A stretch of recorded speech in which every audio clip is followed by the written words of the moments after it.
Hi, I'm Lisa Bauman, host of Let's Talk Careers.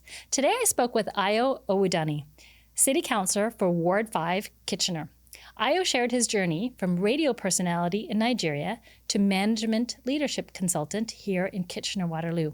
Listen in to hear Ayo's thoughts on the 4 types of networks people need to support their career journey. I hope you enjoy.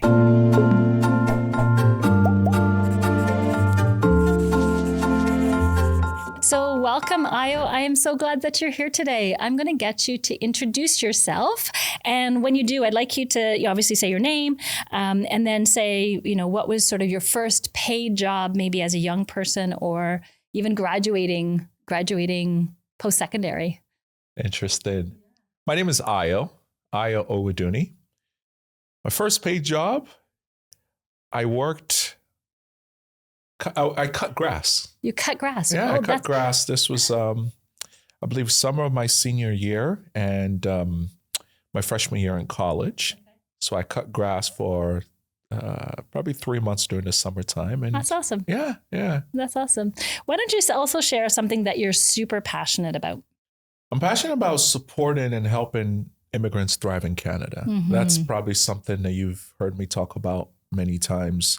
I see potential. A lot of people are coming in with so much that they can bring to the table when it comes to adding value in Canada. And sometimes it's easy to miss that. But I want people to see the opportunity, not the quote unquote concerns. Sure, absolutely. Right? Yeah, 100%. I agree with you.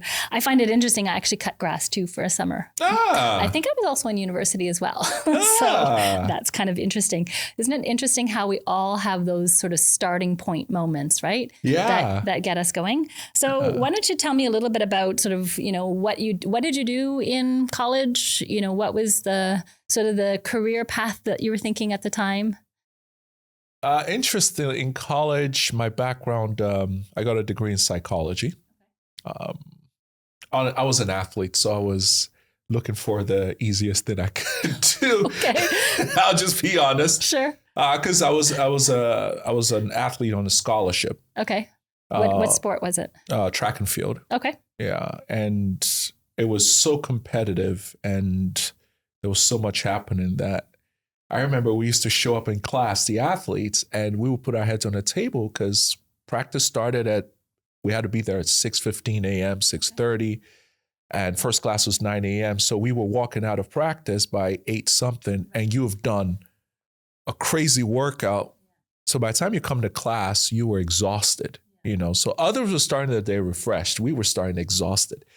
But as time went on, that psychology course and program, I want to thank Dr. Stephanie Golsky and Dr. John Suler, some of those professors who were just so passionate about what they taught and how they taught it, that it really changed my thinking. I took a course called Group Dynamics by John Suler, and that changed my life, I would say that. Yeah, tell me more. John Suler Group Dynamics was a course focused on how groups work. And of course we had to do different projects. We had to write reflective articles on a weekly basis. We would sit in circles for 2 hours and talk. First 2-3 weeks, we were like, oh, this is boring. This is nonsense. Yeah, by like week 12, we were all really into it. We were looking forward to it. It became the best class. And he was one of those teachers that said, look, from day one, if you show up to my class, you get an A. Okay? But I want you to put the work in. And relieving that pressure off of everyone, but just opening our eyes to working together on leadership, on how to build relationships, how to connect with one another. I learned that from that class, and it was just a wonderful class. Yeah. So what did you do after you finished college? You graduate with a psychology degree? I graduated with a psychology degree. I worked in the banking industry. Okay. I went into, well, I guess it was more of a sales role, the people that opened accounts and, mortgages and that type of thing. So I did that for a year. I went back to Nigeria. Okay. And in Nigeria, I got into the media industry. Okay. So I did radio and TV for some time in Nigeria and voiceovers. Okay. So I did that for some time. Okay, so hang on a second. Slow me down just a little bit. I got some questions. Okay, so when you did college, where were you? In New Jersey. In New the Jersey. US, yeah. Okay. Rider University. Okay. And you got a job in the banking industry in New Jersey, is that right? In Philadelphia. In Philadelphia, okay. Norristown, Pennsylvania, which is probably an hour outside of Philadelphia, Sure. but Philadelphia area. Okay. And what made you decide to go back to Nigeria then? Well, So my did you- mom was very sick at that point. Okay. We all thought she was going to die. So it was more an opportunity to be able to show up and, just last respects. That lady tricked me. She's still alive till today. Amazing. You know, I love it. I remember she started singing when I showed up. They said she didn't talk. She was in the hospital for a while. She didn't talk. But then when she saw me, she started to talk and she started singing. And she sat up and goes, okay, my son is back. My son is back. And within, I think, a few months, she was, up and going again. Yeah. And she's going till today. And that was 2009. Okay. So it's been about 15 years. So I moved back to Nigeria. And how did you get a job in media? Yeah. Media was a strange career change for me. Okay. It was just sort of, I was still young and I was, how they say when you look back, it all makes sense. It didn't really make sense then. I was back in Nigeria, new country. I had no contacts, no network, nothing, because I'd left for some time. I didn't know, Facebook for me then wasn't a big thing where, you could find out about your high school friends and your primary school friends. So I never, checked Facebook for any of them. So think of someone going into a new country and having zero contacts. And someone approached me and said, hey, have you thought of media? There's an opportunity if you want to go into it. And they introduced me to the manager of a radio station. And that's how I got involved. So it was one of those, I was just looking for something to do. Right. I was tired of sitting at home. Yeah. And that opportunity came up. Who was the someone? I find that part so interesting. It's a church member's daughter. Okay. Who mentioned it to me. And ironically, she said, hey, my boss, there's an opening, why don't you come check it out? And her dad, who's a church member as well, knows the owner of the radio station. Okay. So I think he made the call and said, you'd be an idiot not to hire this guy or something like that. He said that, but I don't think he really said that. Yeah. And I got called for the interview. Cool. And that's how I got it. And I was in radio from, 2012 till possibly I left Nigeria trying to remember time. I should have written down all that timelines. That's okay. No. I got in at 2010, excuse me. And I left Nigeria in 2016. Okay. So I was in radio for about 6 years. Yeah. So then what happened after? Why did you leave? Why did you leave radio? Yeah. Why did I leave radio? Well, I moved up. So I started out in the production room. Okay. And then from production room, I became a part-time radio personality. So any person that was sick or called out had something to do. I was the one that subbed in for them. Okay. Then I got my own show. Then I became a programs director. Then I became a station manager. Then I became senior manager media operations. Right. So just moved up over those 6 years. Yeah. What was your show about? I had many shows. So the first one was more like the entertainment. Yeah. Yo, this is DJ AY on the wheels of steel, that type of thing. I did that for a year, but I was just like, no, I'm not. I don't like the entertainment. It was too shallow. It was not me. Yep. So I went to a talk radio station. Cool. So I became the Mike Farwell, so to speak. I did the morning show. And honestly, I would say looking back, that's probably the best thing that has ever happened to me because that was where I learned to hone my communication skills, ability to communicate and be able to speak comfortably. Although it was there was nobody in the room. It was just you and a few mics, but there were thousands of people that were listening to you and got their information from you as well. So that was a wonderful time period. I was asked to go on TV, but I declined. Okay. Because I loved the anonymity that was involved with radio. I see. Right. There was a day I was in the market and there were so many people and I heard my voice on radio. Okay. but nobody knew it was me. That's awesome. So if that was TV, I wouldn't have been able to walk through the market like that. Right. You know? So the radio was a wonderful experience for me. So what did you do after that? So you left. You made a decision, I think. Yeah. So prior to coming to Canada, my wife had left. She came to Canada ahead of me. So I had that 1 year period where we were apart. And I decided to start my own consultant firm. So that last year in Nigeria, I ventured into consulting. When I became senior manager of operations, we were able to triple the sales of the organization. And we went from, I think it was 21st in ratings to number 2 in ratings. Yeah. So I was asked different companies, different places, can you come speak to my staff? We didn't have a budget for training when I got there because we weren't doing quite well. But eventually, so I had to train the staff myself. Right. So I had to run training in terms of leadership, in terms of strategic planning, branding. I either brought in a friend that owed me a favor, so to speak, or I had to run some of those trainings myself. Yeah. But we were able to turn things around, which was so exciting. And I'm still close to some of those people till today. So I started consulting. I started running trainings for organizations. And I still remember one oil and gas company that I ran training for. I was the youngest in the room. And I was running training on leadership for all these senior executives. It taught me how confidence can take you far.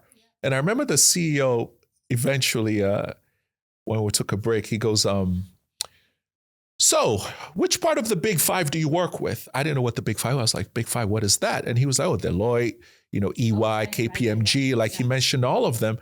I was like, no, none of them. I've never worked in any of them. And he goes, okay, which consulting firm did you come from?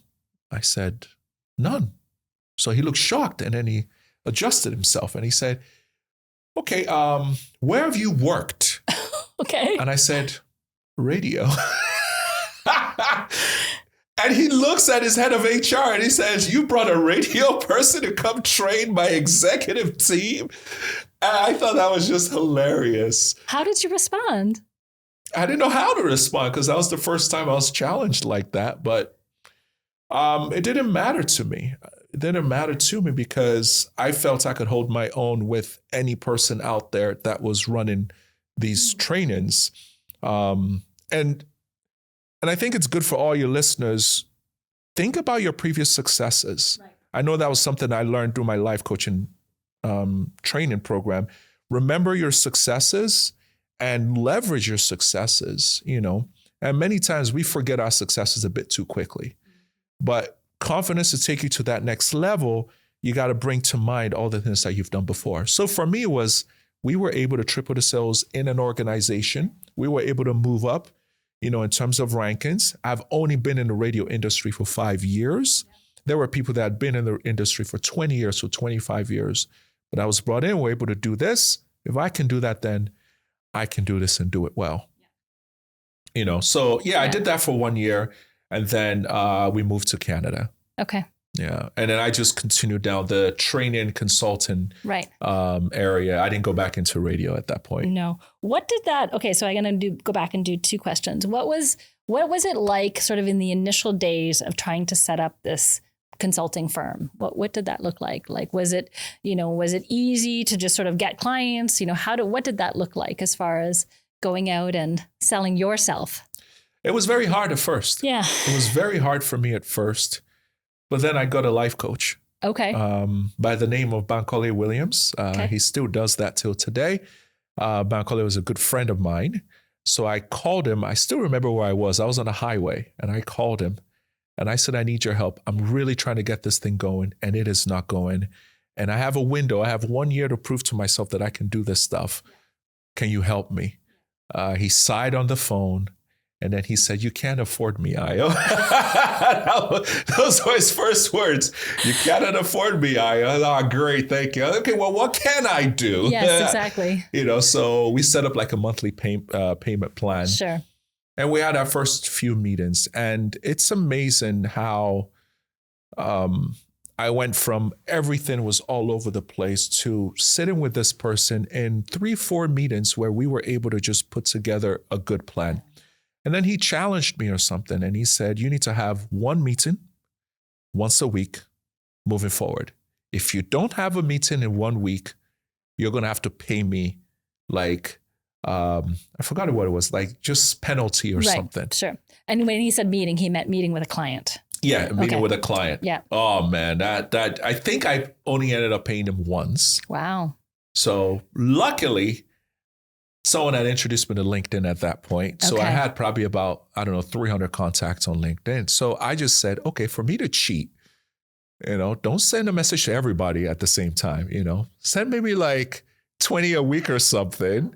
And then just, at least you can get one meeting from all of them. So that's what I did. I just connected with 20 of my contacts on LinkedIn, and through them, hey, do you know of any organization that might be in need of this, blah, blah, blah. And because this were people that I'd known, they were just, oh yeah, sure, I know this person, or I know that person. Yeah. And that's how I got That's how it gets. I never told him that.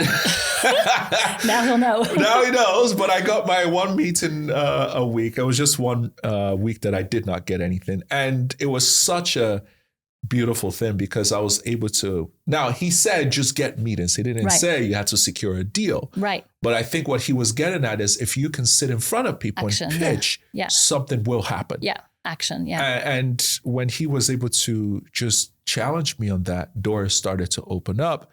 I got my first gig through a startup tech company in Nigeria, and I ran a 1-year training program for them. They renewed it. They even referred me to their clients in their sister company in Kenya. So I flew out to Kenya to do training and consulting over there. So it was, he really helped me to turn things around. Amazing. So I want to encourage all your listeners, get a life coach. Get a coach. It's important. Get a coach. And so then that transition from having success, moving somewhere, what did that look like when you brought it to Canada? Oh, actually, where did you when you came to Canada, did you come to KW area? Yes. So my wife came first, sort of, she was a few months pregnant when she first came. So the goal was have our child here. Her mom and dad stayed in Mississauga. They had a vacation home in Mississauga. So she stayed over there with them, and she started applying for jobs. She got a job at a random software company called OpenText. Nice. In a random place called Waterloo. Kitchener, Waterloo, so we could have ended up anywhere in Canada. It was basically where she got her first job. Yeah. And what year was that? That was in 2015 that she got the job. Yeah. She got the job in 2016, excuse me. So as soon as she got the job, I think 2 months later, I showed up and we got an apartment in a random city by the name of Kitchener. Yeah. And here we are 8 years later, I'm still in that same city. Yeah, amazing. Yeah. But what was the transition like to start the business, to move the business to Canada? I did not go straight into starting a business here because it's a new country, new place. I wanted to work my way up to understand the system better, understand the people and how things work in the country. So what did you do? So I did something that I did not do when I first moved to Nigeria. I spent time going crazy when it came to networking. I networked like crazy. I built a networking plan for myself. What am I looking for? I went to meetup events. I showed up at volleyball court. I did all sorts of things just to start expanding my network. And every single person I met, I added them on LinkedIn immediately. Okay. And it was just basically reflecting on time in Nigeria, my time with bank holiday, things that I learned, and how can I build that up? And luckily, I met a man by the name of Jim Brown. Jim Brown is the best-selling author of a book called The Imperfect Board Member, which, in fact, just 2 weeks ago, a friend of mine joined the board, and the book that was given to them was a book from Jim Brown. So I approached Jim. I wanted mentorship, and Jim said, "Oh, we're hiring if you're interested in joining." So it was a consultant firm. That was my trajectory. So I joined. And I had a chance to work with them for 7 months or so. And I learned so much just watching him interact with clients, getting exposed to the Canadian consulting context, I went to meetings with him. We sat down and we would strategize going in. I got to run some trainings with him as well, got to meet a lot of the board members and executives. And I really am very grateful for that exposure because it exposed me to the executive level immediately. And I realized these individuals are not different from me. They weren't, and I don't mean this in an arrogant way. They weren't smarter. They were just regular people just like me.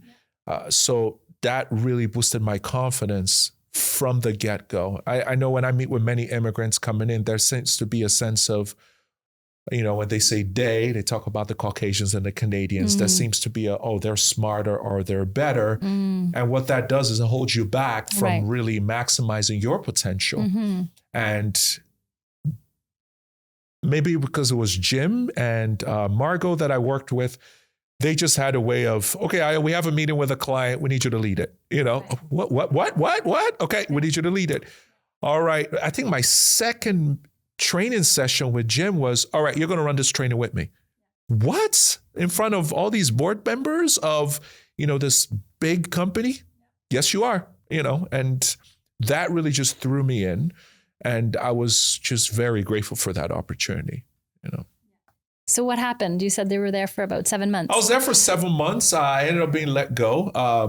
I did not, I guess, reach the potential that we were looking at. Okay. In terms of sales, I had sales targets. I wasn't able to reach it. And my job was to open up and really be able to reach new clients. But unfortunately, I wasn't able to do that. And I'm not shy about it. I talk about it all the time. And I have a good relationship with both of them now, with Jim and Margot. I think it was a great opportunity. I just wasn't able to deliver what was expected in terms of the other aspects of my role around business development. But yeah. So it just didn't work out. It didn't work out according to plan. How'd you pick yourself up after that? Or was there a sense of, oh my gosh, I need to pick myself up after this? That was the first time I've ever been fired from a job. Yeah. And I think I met a guy a lady called me once and she said, I need your help. My husband just got fired from his job. He has worked 20 years in his career and never been fired before. And he moves to Canada and he got fired and he's going through this state of depression.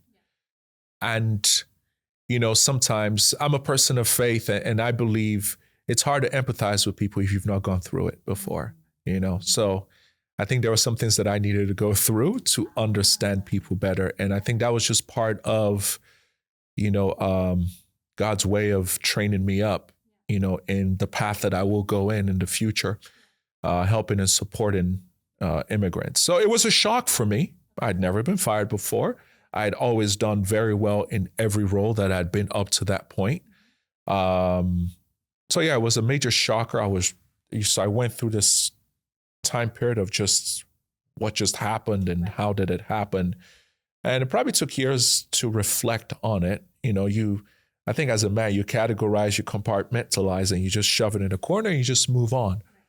I was able to get another job probably about 2-3 months after that at a company called Farm Boy, where I was in charge of training and development.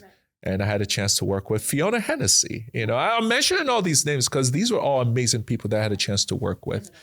So I had a chance to work with her. I had a chance to work with a team in retail. Retail, the turnover is very high. I was not used to that. There is always changes happening every second. I was not used to that. So it really threw me into a completely different environment. And learning, training, and development in that type of environment, learning in an environment where they had this, it was called the 70-20-10 model, where it's 70% you're learning on the job. I think 20% was more coaching, and then 10% was training. I came from other models where training was always, it had a larger percentage, but then I went, down that path. But so I enjoyed myself a Farm Boy. There was a lot of driving that was involved because I was in charge of 6 different stores in Southwest Ontario. So driving from Brantford to Kitchener to London, doing that on a daily basis. But I actually enjoyed it. I enjoyed the friendships that I built, conversations that I had, building, trainings from scratch in that type of environment where you only had 1 hour to sit with the team. And in that 1 hour, people are walking in and out. So most times I had to learn the art of soft coaching, coaching people on the job while they're walking around, while they're talking. That was something that was very different for me. But it was sort of, I enjoyed it. I think many times you have to look for the good in what you go through when you reflect, because it makes you become a quintessential. What do you mean by that? That's one of my wife's words. Yeah. What does she mean by that? What do you mean by that? I think I was used to the trainings where you're sitting with people in a room for 6 hours, where I had that full confidence. If you give me this person for 3 days, for 6 hours, I can turn them around. Right. That was the confidence I had. Well, Ayo, you just lost a job. Okay. And now you're being asked to run trainings 1 hour, and you're being asked to turn this person around. Can you do it? Can you deliver? And I don't know if you ever heard of neuro-linguistic programming. Yes, I have. NLP. I had a chance to go through neuro-linguistic programming as well. And neuro-linguistic programming is, how can we make change happen quickly or within a shorter period of time? So I just had to try to figure these things out and work with these individuals over a period of time. So that quintessential is, okay, you give me 6 hours, I can work with the person. Give me 30 minutes, I can push through in 30 minutes as well. But able to build confidence in that wide range of, I can do this, was what I felt needed to be built at that place. Yeah. So, yeah. So you're with Farm Boy. How many years did you say you were? I was with Farm Boy for 2 years. For 2 years. Okay. Yeah. Then what happened?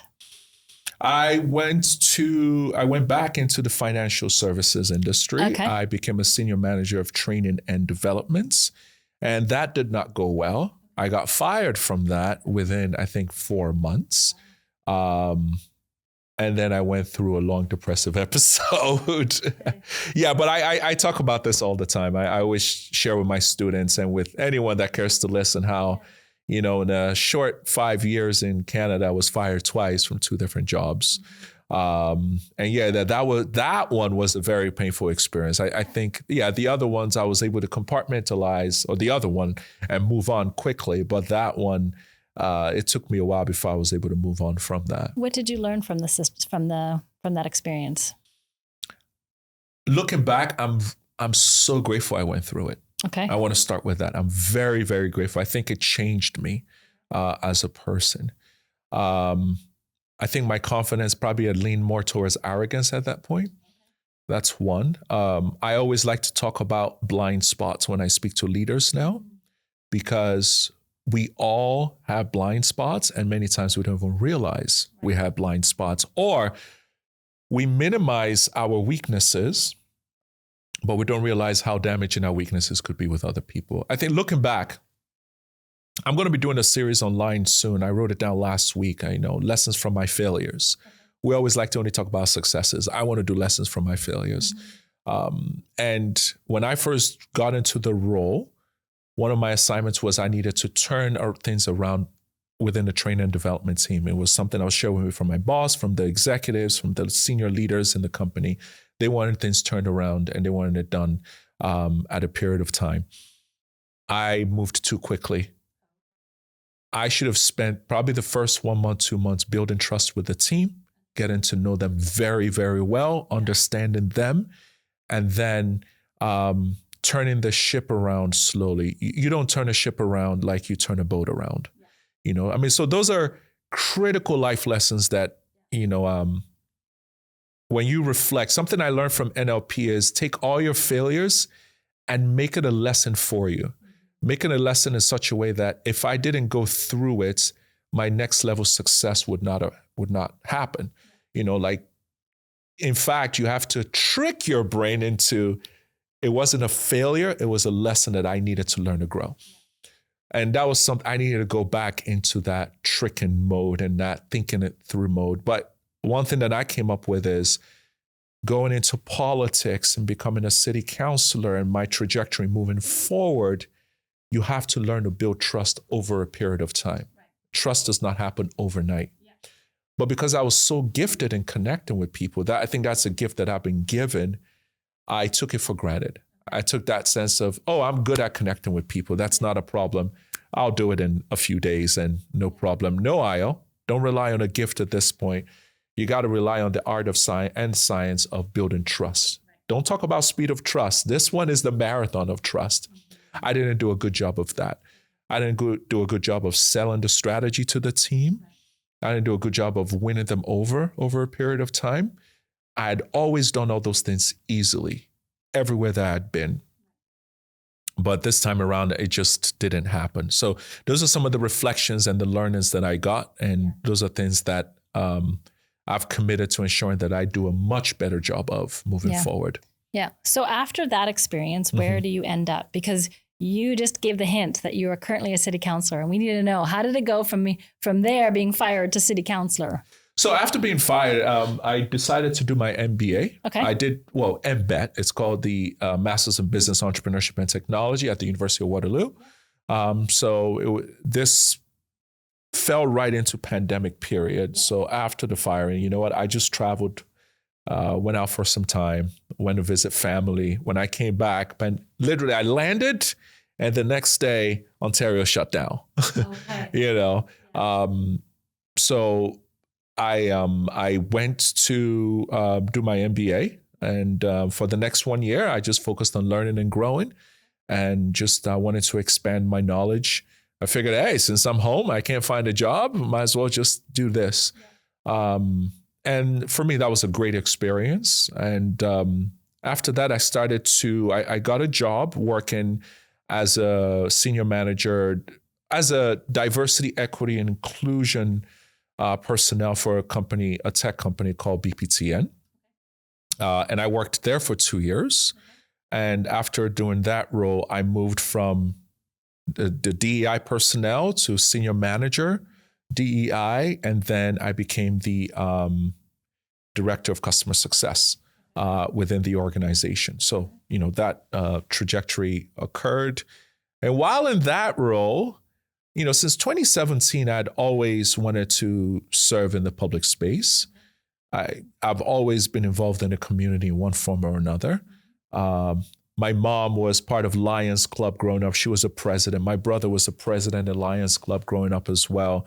So it's been a family thing, My sister was a director at a not-for-profit back in Nigeria. So I think public service has just been something that we've always done. So this became something that, I'd spoken to several people in the public sector, and they had said, have you ever thought about running for office? Have you ever thought about running for office?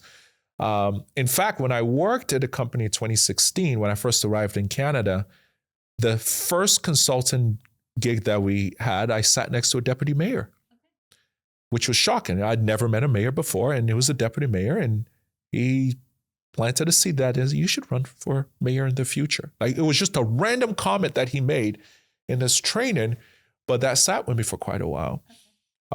So anyway, when the opportunity came, I got my citizenship in 2022, and there was a 2-week window between getting my citizenship and nomination cutoff. I called a friend who was a mayor of another city, and I said, hey, my citizenship came in, but there are 2 weeks. I was planning to run maybe in 2026, much later, but this opportunity is coming up. Do you think I should take it? And he cut me off. He didn't let me finish the sentence. And he said, I will be disappointed if you don't run. Wow. Yeah, those were his words. And then he said, in fact, nobody's more qualified to run than you. So, in fact, he said, councillor role is too low. Why are you aiming so low? Okay. Go higher. And I'm like, whoa, slow down, buddy. Okay. We got to start from somewhere now. Yes. And that was, I put my name in, and I still remember I needed 25 signatures. My wife was out of the country. Okay. I was with the kids. I call it babysitting. My wife calls it parenting. Yeah, it's parenting. She's like, no, you're just being a father. It's parenting. Don't say you're babysitting your kids. So she was gone for, I think it was like 3 weeks. So that 2-week window, I was with the kids. So I remember driving around Kitchener, trying to get signatures with Sonic cartoon on my phone and the kids watching and me running to people's doors, getting a signature, running back into the car. That's amazing. Till 10 p.m. at night with the kids, knowing goodness. that if my wife ever found out, I'll be in trouble. Oh, dear. Telling the kids, please don't tell mommy. I'll give you Oreos, okay? Like, no problem, Dad. So did that. I got in, but the idea was to learn. The goal was to learn with the mindset of 2026 is around the corner, right. Yeah. This is an opportunity to learn. And I didn't realize I built relationships in the public sector over time. And voila, it happened. I won. I didn't think I was going to win. I'll be very honest. Wow.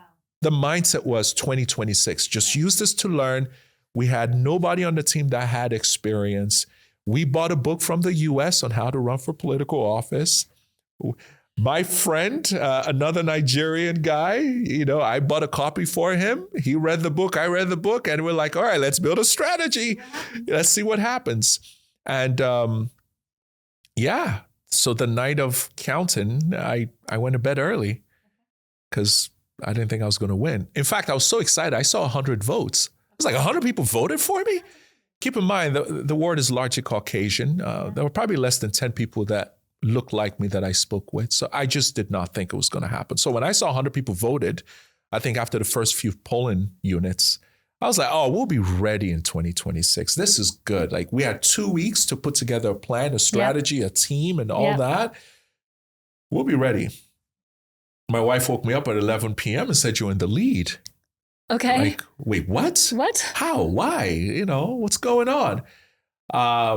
And of course, we start screaming, running around the house.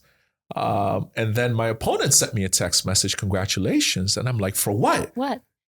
So it was all shocking. Then a TV station called. So I think it hit me. Wow. When I was on TV,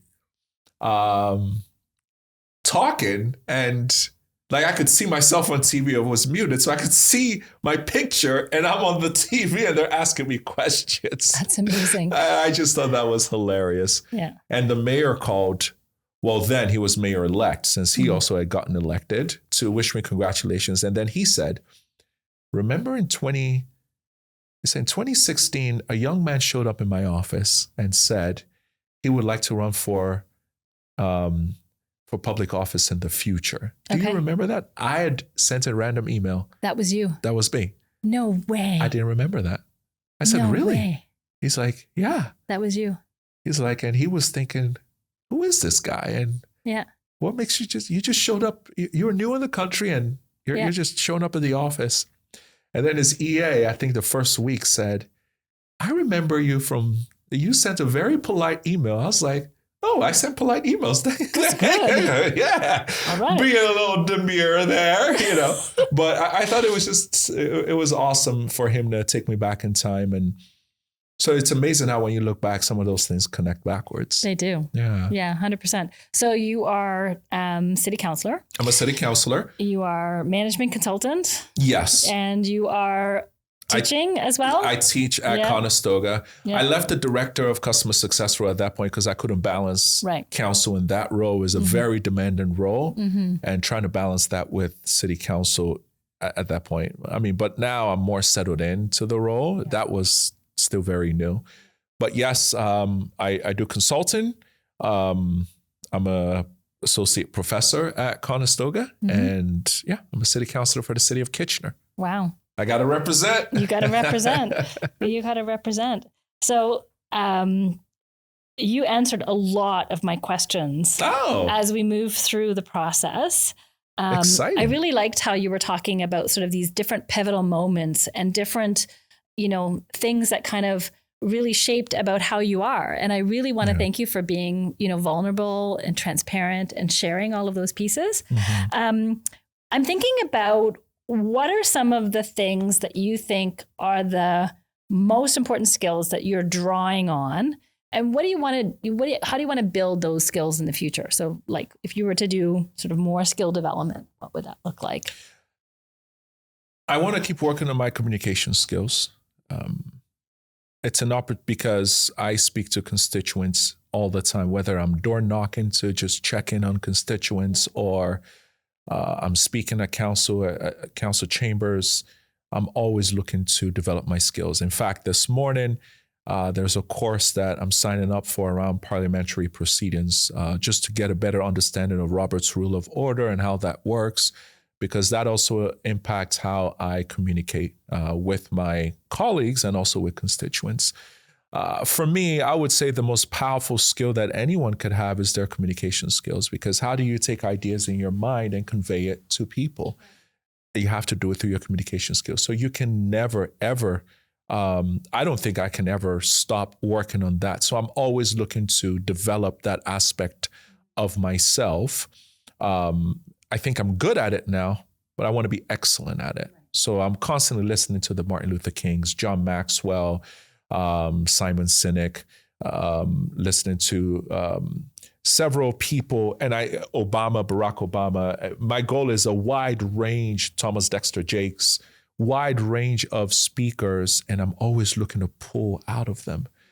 There was a challenge from Thomas Dexter Jakes, TD Jakes, as people know him, where he said he challenges himself to speak, to describe something for 1 minute, just using adjectives and diving deeper into that. And I was like, fascinated. I have never done that. So when he speaks and he talks about how someone is sad, he can spend a minute just painting the scenery and talking about how the tears are cascading, down the person's face. And I'm just like, tears cascading? Man, I've never used cascading before. Like, come on.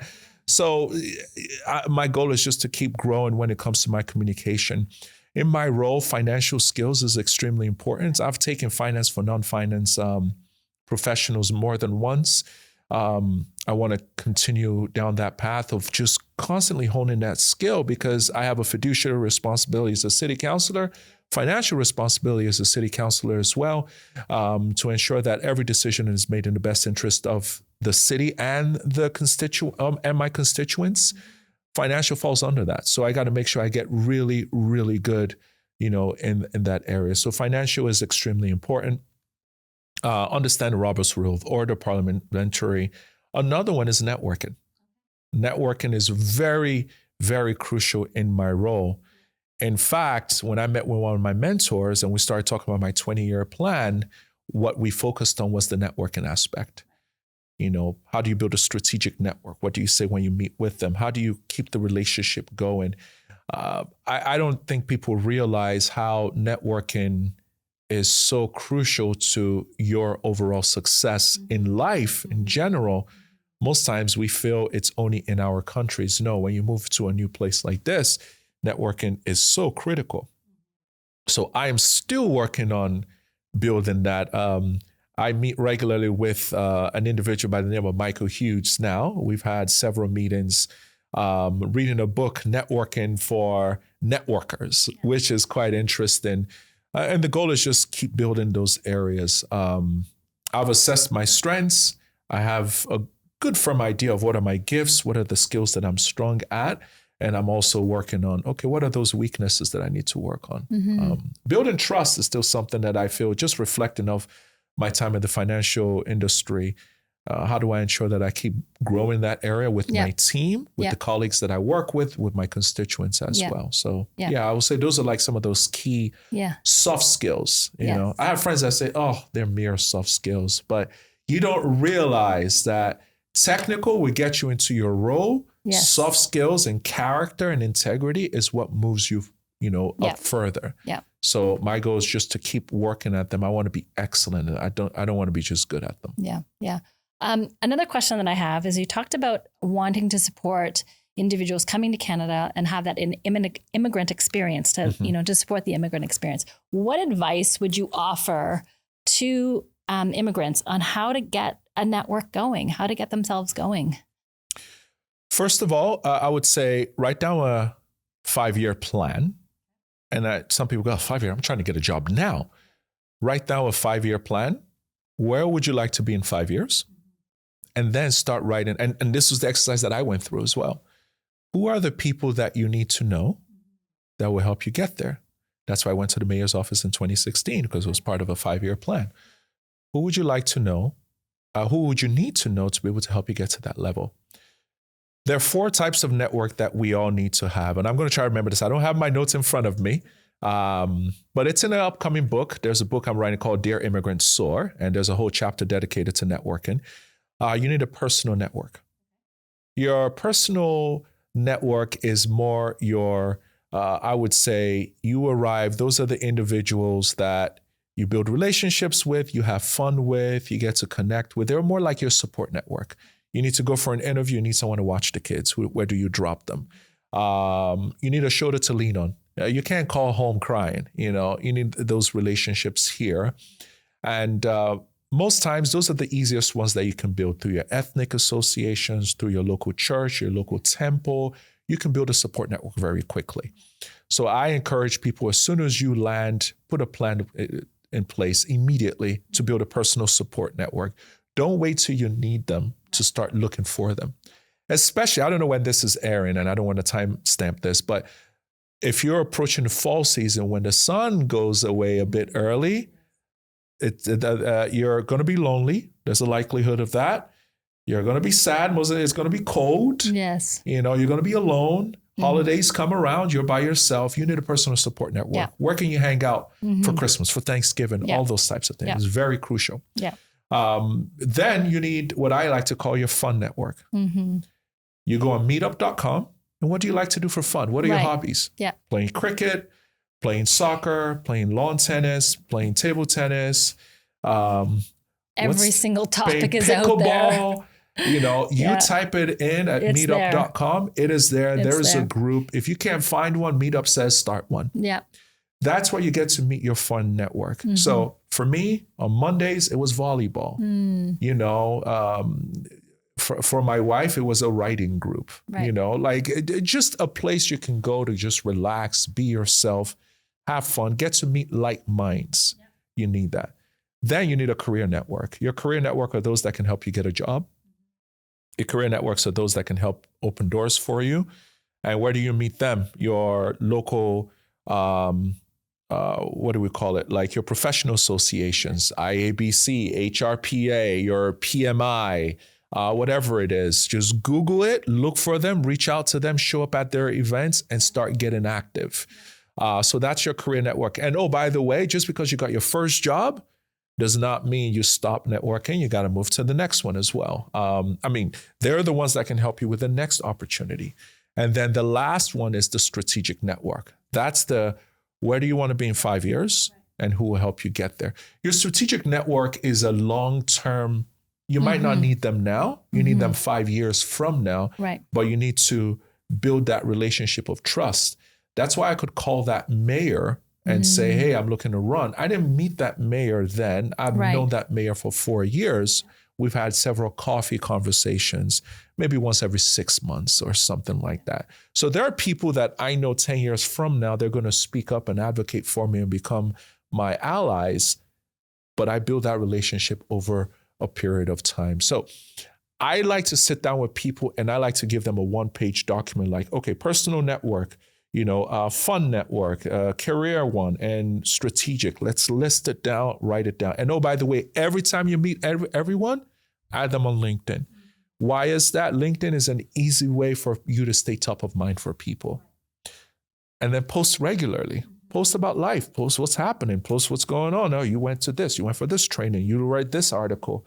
You stay top of mind with people. And that's how you're able to constantly drop things for them. By the time you see them again, they have followed your journey over 3 months without you even realizing it, without you having to send them an email. Oh, I just did this. I just did that. LinkedIn is a great place to be able to do those things. And just watch doors start to open when you build those types of relationships. I think people accidentally network. Yes. I don't think they're extremely, and I want to focus on that word extreme. They're not extremely intentional. Some are intentional, but they're not extremely, like you got to do it like life depends on it. Like it's oxygen. Yeah. You know, like Bankole challenged me, have one meeting a week. Yeah. Type thing. That was all around networking. Yeah. If you're able to do that, it opens up a world of opportunities for you. Amazing. You'll be shocked by what comes out of comes your way. Definitely. Yeah. What gives you hope for the future? In Canada, in world, in life, like which one? Anything. I feel that well, let's start with immigrants. Let's start with immigrants because I would say that's my area of passion. We have such a large number of super talented people that are in our country. It blows my mind the quality and the caliber of people that we have here. Now I'm thinking about economic migrants. I'm thinking about students. I had students in my class that have PhDs and were hiding it so that they don't intimidate others. And I'm like, what? No, come on. We need this in the country. We have such a list of talented individuals that are in our country that I see nothing but success. We need leadership that can really be able to pull out of these individuals, that put them in the right positions. We have people in this country that have done a lot of jobs with limited resources, and now they have an abundance of resources. We need to unleash them and let them go and let them do what they are trained to do.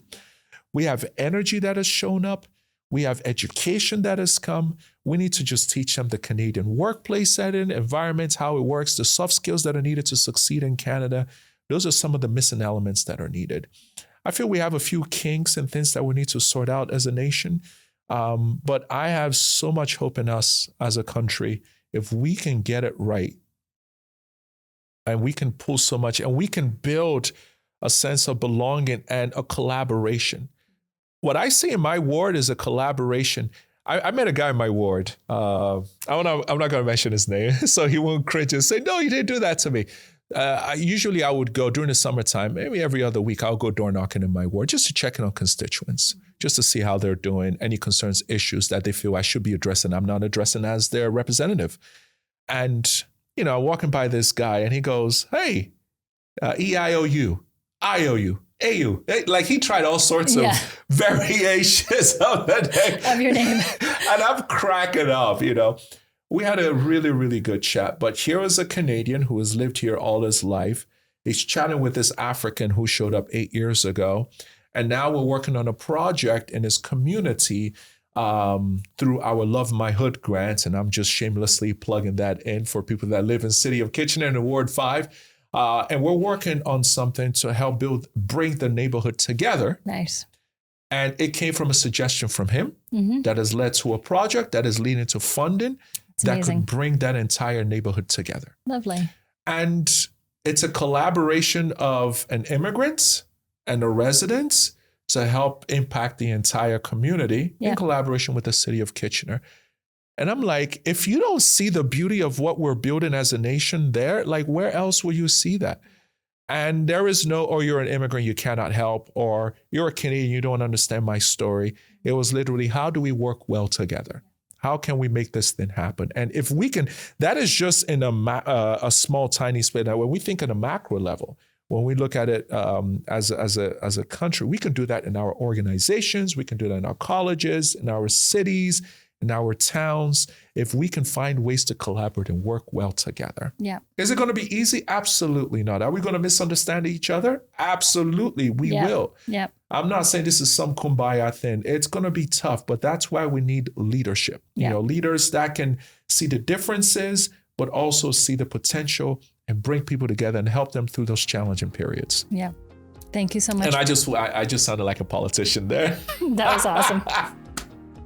Thank you so much for coming. Thank you for having me. I really appreciate having a chance to sit down and get to know your story. Thank you so much. Thank you for having me. It's been a pleasure. Wow, what a great conversation. Thank you for listening to this episode of Let's Talk Careers. If you liked this episode and want to hear more, follow us on Spotify and subscribe on YouTube. See you in the next one.